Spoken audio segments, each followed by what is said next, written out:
Hello friends, जय Jagannath, good morning. आज mini blog को आपण मानक वेलकम। मु Rashmi Bangalore and my future destination टेलर। मु ड्यूटी रे पहुंच की काम स्टार्ट करले, किंतु आज काम करिया को जमा भी इच्छा होना था। सकाळ ड्यूटी आरंभ टाइम रु दिन 12टा पर्यंत ठीक ठाक सब चलुतिला। हठात के उठे अघटन घटी गला।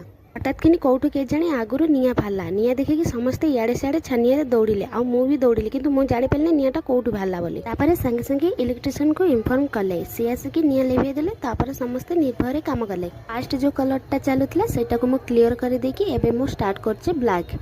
मु पूरा पेंडिंग कर दोछि, काहेकि ना मु पेंडिंग जदी कर देबी मते केही किछ कहबेनी। मो ऊपर जेमति किछ प्रेशर न आसु, सेति पे मु आगे सबरो को पेंडिंग करके रखी दोछि। आ गोटे कथा पियर नीरेट सत कथा, सेटा समस्त पाखे आवेलेबल मो पाखे भी।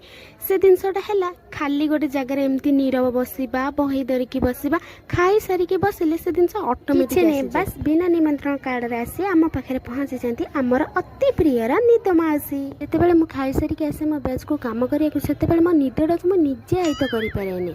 ढोले ढोले काम करे, नहले मुहरे पानी पकईकी काम करे। हाँ, जदि मु टिके अनमनस्क हो ना विपद मो ऊपर को माड़ी आसब, से आ कह मो पाखे केही भी नथिबे।